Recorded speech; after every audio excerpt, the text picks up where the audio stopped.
다 같이 사도신경으로 신앙 고백하시겠습니다. 전능하사 천지를 만드신 하나님 아버지를 내가 믿사오며 그 외아들 우리 주 예수 그리스도를 믿사오니 이는 성령으로 잉태하사 동정녀 마리아에게 나시고 본디오 빌라도에게 고난을 받으사 십자가에 못 박혀 죽으시고 장사한 지 사흘 만에 죽은 자 가운데서 다시 살아나시며 하늘에 오르사 전능하신 하나님 우편에 앉아 계시다가 저리로서 산자와 죽은 자를 심판하러 오시리라. 성령을 믿사오며 거룩한 공회와 성도가 서로 교통하는 것과 죄를 사하여 주시는 것과 몸이 다시 사는 것과 영원히 사는 것을 믿사옵나이다. 아멘. 오늘 하나님께서 우리에게 주시는 말씀은 야고보서 1장 9절에서 11절까지 말씀입니다. 낮은 형제는 자기의 높음을 자랑하고 부한 자는 자기의 낮아짐을 자랑할지니 이는 그가 풀의 꽃과 같이 지나감이라. 해가 돋고 뜨거운 바람이 불어 풀을 말리면 꽃이 떨어져 그 모양의 아름다움이 없어지나니 부한 자도 그 행하는 일에 이와 같이 쇠잔하리라. 아멘. 여러분, 야고보서 하면 어떤 주제가 떠오르십니까? 분명히 행함이 있는 믿음이라는 주제가 떠오르실 겁니다. 야고보서에서 가장 핵심 메시지이기 때문입니다. 그러나 그 행함이 있는 믿음이란 구체적으로 무엇일까라고 고찰할 때는 역시 야고보서 전체의 말씀을 하나하나 깊이 있게 나누어야 야고보가 강조하고 있는 그 행함의 믿음의 의미와 뜻을 정확하게 우리가 알 수 있을 것입니다. 우리가 방금 읽었던 이 본문은 지난해에 청년들과 함께 한번 나누었던 말씀입니다. 그러나 오늘 다시 한 번 더 우리가 나누기 원하는 것은 강해를 하면서 나누었던 야고보서 말씀 중에 이 부분이 특히 우리의 삶에 아주 직접적이고 그리고 또한 실제 삶에서 믿음을 실천하려고 할 때 어떻게 그 믿음을 실천할 수 있을지 그 지혜를 더욱 알려주는 말씀이 되기 때문입니다. 오늘 이 새벽 복음의 말씀으로 하루를 시작하는 여러분, 우리가 듣고 나누는 이 말씀이 여러분의 삶에 실천으로 나타나기를 간절히 바랍니다. 행함에 믿음이 있는 오늘 하루가 되기를 간절히 바랍니다. 이 야고보서 1장을 설교라고 본다면 9절에서 이 11절은 적용에 해당되는 부분입니다. 앞의 내용들을 먼저 살펴본다면 모든 시험들을 통해 결국에 우리를 온전하게 만드시고 조금도 부족함이 없는 상태로 만드실 하나님의 역사가 먼저 고백되어집니다. 이 편지는 안팎으로 어려움 중에 있는 성도들에게 전달된 편지거든요. 그 시험을 잘 인내하면서 믿음으로 그것을 통과한다면 결국 온전하게 될 것이다 라고 선포하면서 그 일들에 조금도 의심하지 말고 두 마음을 품지 말고 오직 믿음으로 행하라 라고 권면하고 있습니다. 그런데 야고보는 여기서 더 나아가서 그들의 실제 삶의 문제를 건드리게 됩니다. 돌아가지 않고 더 깊숙이 성도들의 삶으로 들어갑니다. 바로 돈에 대한 이야기를 꺼내게 됩니다. 이 돈 이야기가 나오니까 갑자기 집중이 잘 되시죠?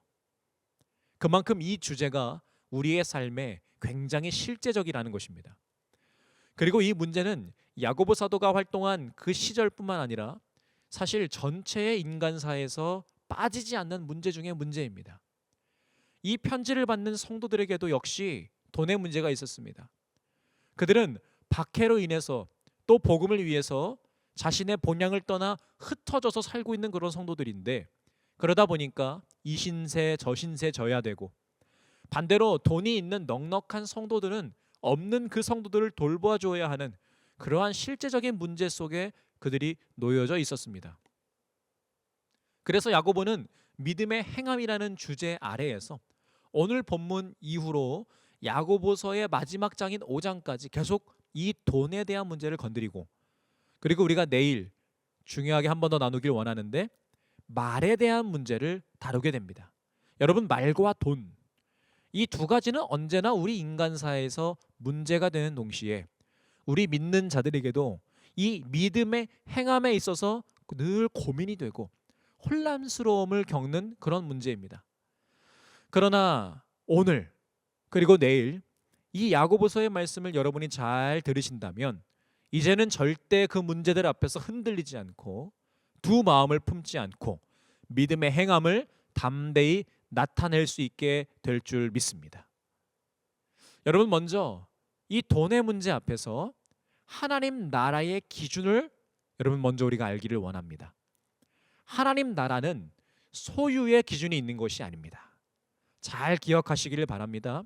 하나님 나라는 소유의 기준이 있지 않습니다. 세상은 소유 중심의 세계관입니다. 가져야 행복하고 많아야 사는 것입니다. 우리가 그러한 세상 속에 살고 있죠. 그러나 하나님 나라는 이 소유의 기준이 있는 것이 아니라 그분을 믿느냐 믿지 않느냐, 이 믿음에 있다라는 것을 여러분 꼭 기억하시기를 바랍니다.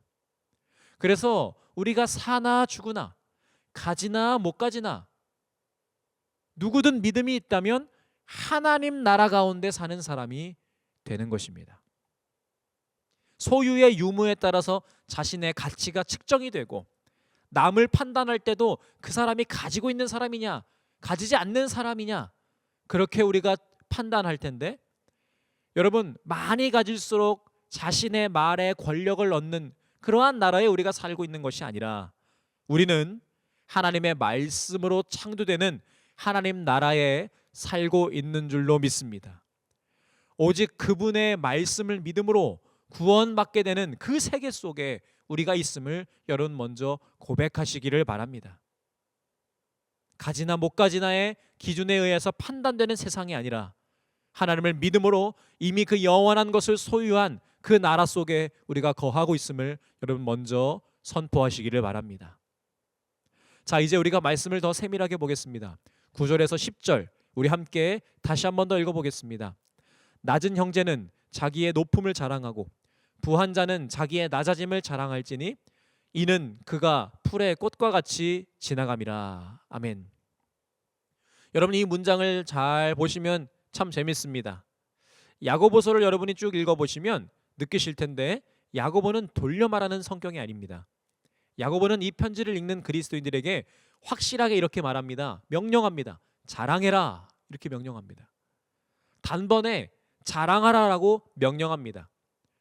무엇을 자랑하라고 하는 것일까요? 방금 우리가 돈에 대한 이야기를 했는데 돈을 많이 가지고 있는 것을 자랑해라 라고 하는 것일까요? 여러분, 제가 질문 하나 드리겠습니다. 여러분에게는 자랑할 것이 있습니까? 이 자랑이라는 말을 들으면 여러분 무엇이 떠오르나요? 아마 대부분 순간적으로 내가 가진 것이 무엇인지 생각했을 겁니다. 자랑할 만한 것을 떠올릴 겁니다. 이 자랑이라는 말이 남에게 칭찬을 받을 만한 어떠한 부분을 드러내서 말하는 것을 뜻하기 때문이죠. 그리고 문맥상 지금 야고보는 시험을 받고 있는 그 성도들에게 오히려 자랑해라라고 명령하고 있는 것인데 참 이상하죠. 거기에다가 자랑하라라고 하는 그 내용을 보면 더 심각합니다. 9절에 낮은 이라는 말은 비천한이라고 번역을 할 수 있습니다. 비천한 사람은 무엇을 자랑하라고 명령합니까?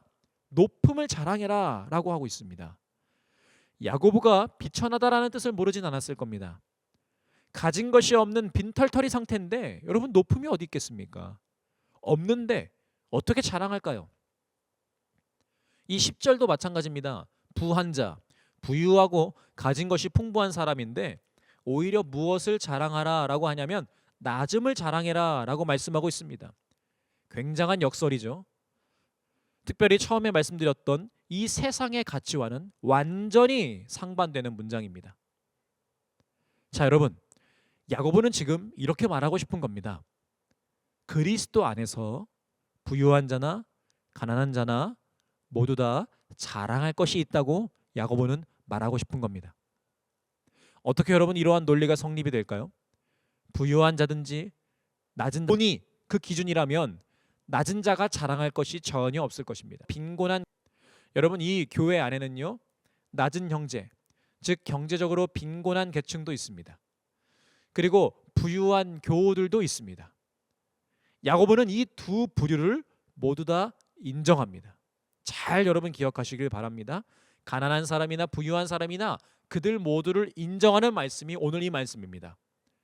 그리고 교회는요 그 부한 자와 가난한 자를 다 없애고 모든 사람이 경제적으로 균일하게 되는 것을 추구하는 곳이 아니다라는 것도 오늘 인정하고 있습니다. 그러면서 야고보는 세상에 살고 있는 우리들에게, 때로 이 세상의 세계관으로 판단하려고 있는 우리들에게, 그 성도들에게 지혜를 주고 있습니다. 이 돈의 문제 앞에서 우리가 구할 구체적인 그 지혜는 돈에 대한, 소유에 대한 우리의 이 시각을 교정하는 것입니다. 여러분, 믿음이 있는 낮은 자가 자랑할 것이 무엇일까요? 비록 세상에서는 사회 경제적으로 비천할 수 있습니다. 그러나 그에게는 여러분 무엇이 있습니까? 믿음이 있습니다. 그렇기 때문에 믿음을 소유한 그는 천국의 보화를 이미 발견한 사람이고 예수 그리스도 안에서 이미 첫째 부활의 자리에 참여한 자이기 때문에 자랑스러워할 이유가 충분하고 넉넉합니다. 아멘이십니까? 이미 그는 만물의 주인 되시는 하나님 아버지의 자녀이고 사랑의 아들의 나라로, 그 영원한 풍요와 평화의 나라로 옮겨짐을 당한 자이기 때문에 자랑스러워할 이유가 충분히 있다는 것입니다. 믿음이 있으면 이러한 영적인 자랑이 있어야 됩니다. 내가 지금 어디에 소속되어 있는지 분명하게 인지해야 합니다. 다른 말로 영적인 정체성을 찾으라는 말입니다. 이 땅에 살지만 결국 돌아갈 자신의 본래의 그 나라가 있다라는 것을 분명히 할 때 없어도 자랑할 수 있고 담대할 수 있게 되는 줄로 믿습니다. 이 주인공이 바로 오늘의 여러분들이 되기를 간절히 바랍니다. 물질적인 소유의 기준을 두고 비교하고 실망하고 남을 판단하고 그것에서 내가 행복을 얻기도 하고 빼앗기기도 하는 그러한 사람이 아니라 오히려 그 비천함이 천국의 부유함을 더 사모하게 하고 그 훈련들을 통해서 자신을 겸손하게 해서 더욱더 하나님을 의지하는 사람이 되기를 간절히 소망합니다. 야고보는 그들이 영적으로 높은 사람, 이미 높은 하늘에 속한 사람들이기 때문에 그 놀라운 하나님 나라의 복음을 자랑해라 라고 지금 외치고 있는 것입니다. 자, 그러면 10절에 부한 형제가 자신의 낮음을 자랑하라는 것에는 어떤 영적인 의미가 있을까요? 우리 교회에도 경제적으로 풍요하신 성도님들이 여러 계십니다. 그러나 물질적인 그 부유함 속에 있는데 그분들은 왜 예수님을 믿는 것일까요? 그분들과 신방하면서 그리고 대화하면서 제가 깨달은 것이 있습니다. 여러분, 돈은 많을수록 책임이 커집니다. 내야 할 세금부터 시작해서 그 돈의 흐름을 감당하기 위해서 엄청난 책임이 부여가 되고 그 안에는 위험이라는 것 또한 존재합니다. 자칫 잘못하면 한 번에 무너질 수도 있는 그 위험이 그 안에 있기 때문에 이 돈이라는 것의 한계를 오히려 더 잘 알고 계시는 분들입니다. 돈이 결코 하나님이 될 수 없다라는 것을 오히려 더 깨닫고 계십니다.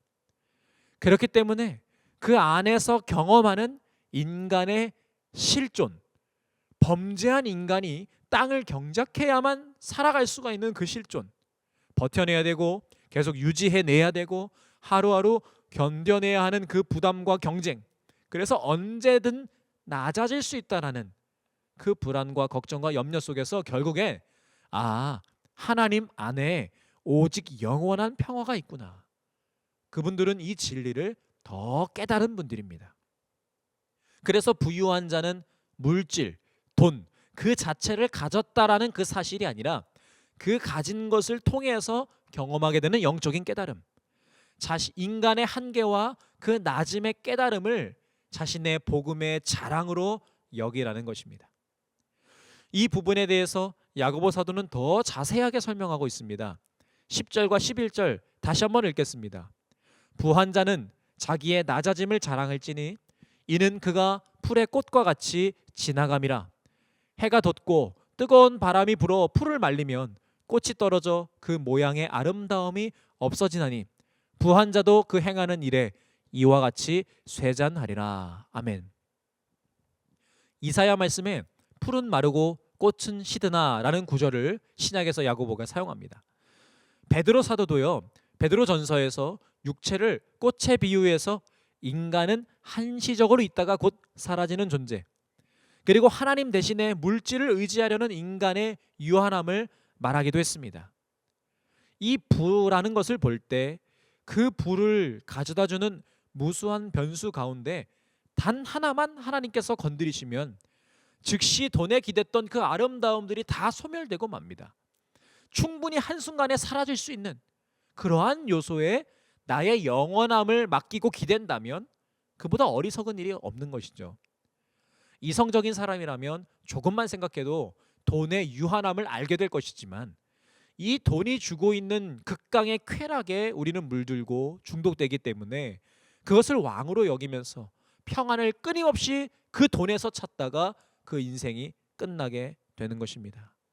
그러나 성경을 말합니다. 풀은 마르고 꽃은 시드나 무엇이 영원합니까? 주의 말씀은 영원함이로다. 아멘이 되시기를 바랍니다. 사랑하는 모든 우리 성도 여러분, 우리는 세상이 말하는 부와 높음의 기준에 쉽게 흔들리고 많은 경우에 자신과 남을 평가하는 기준으로 이 물질을 삼고는 합니다. 하지만 하나님의 말씀은 우리에게 진정한 부유함과 겸손이 무엇인지, 그리고 우리가 지금 어디에 속해 있는지에 대한 확신을 오늘 강력하게 심어주고 있습니다. 우리 모두가 기억해야 할 것은 하나님 안에서 우리의 가치가 정해진다라는 것입니다. 교회는 한 사람을 보면서 그의 경제적인 위치나 세상의 평가 기준으로 그를 평가하고 있지 않습니다. 오히려 복음 안에서 그 두 부류를 모두 다 받아들이고 있습니다. 하나님께서 그분의 필요를 따라서 모두를 다 한 자리로 모이게 하신 것입니다. 야고보서에서 낮은 자가 오히려 높음을 자랑할 수 있고 부한 자가 겸손함을 자랑할 수 있는 그 이유는 바로 하나님 나라의 질서가 바로 그것이고 우리가 믿음으로 소속된 그 나라에 대한 영원한 그 가치이기 때문입니다.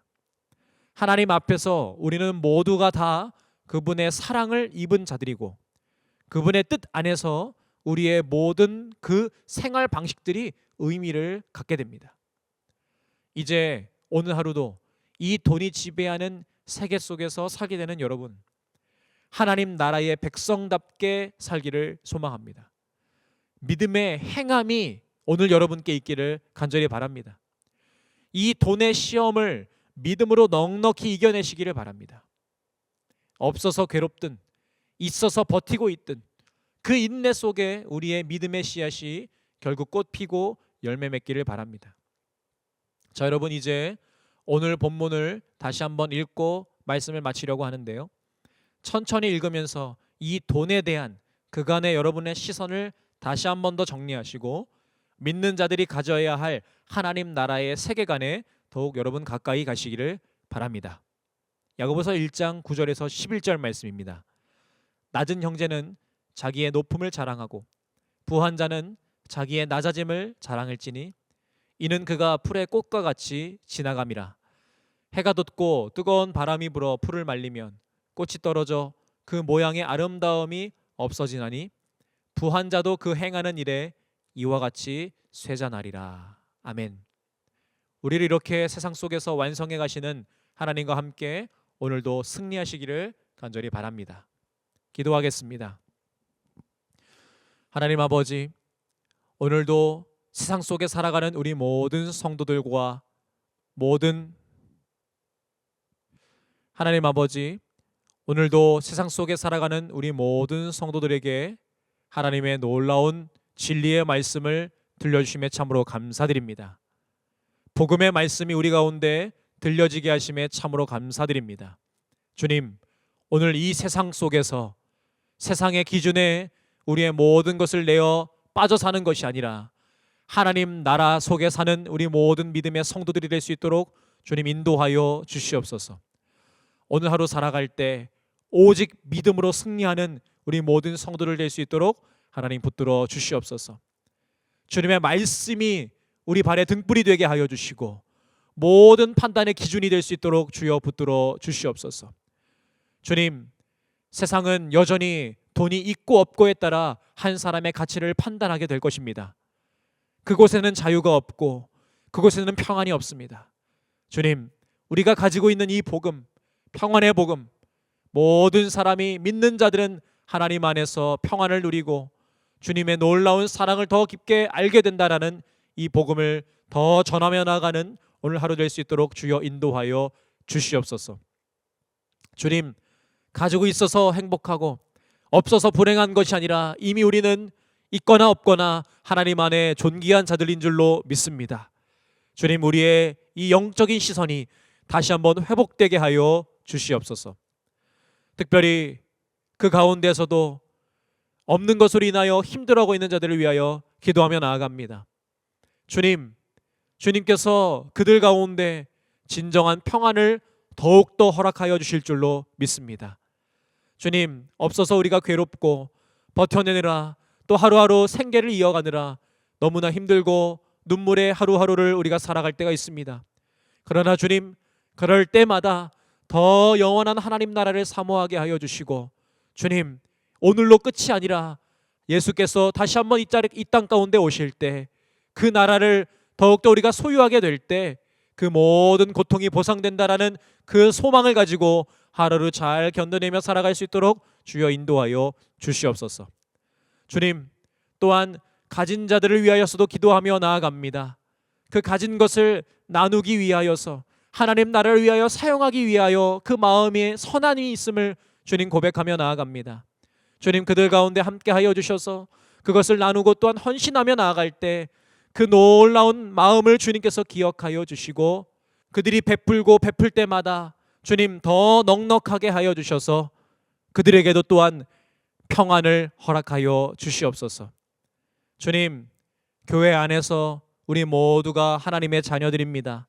각자의 상황에 맞춰서 각자의 생활 방식에 맞춰서 하나님께 모두 다 쓰임받는 그릇들입니다. 주님, 그 놀라운 복음을 기억하여서 세상에서도 주님 날마다 그 평안 속에 살아가는 우리 모든 성도를 낼 수 있도록 주여 인도하여 주시옵소서. 오늘도 하나님과 함께 승리하는 모든 성도를 낼 수 있도록 주여 붙들어 주시옵소서. 감사드리며 예수님의 이름으로 기도드렸습니다. 아멘. 하늘에 계신 우리 아버지여, 이름이 거룩히 여김을 받으시오며 나라가 임하시오며 뜻이 하늘에서 이루어진 것 같이 땅에서도 이루어지이다. 오늘 우리에게 일용할 양식을 주시옵고 우리가 우리에게 죄 지은 자를 사하여 준 것 같이 우리 죄를 사하여 주시옵고 우리를 시험에 들게 하지 마시옵고 다만 악에서 구하시옵소서. 나라와 권세와 영광이 아버지께 영원히 있사옵나이다. 아멘.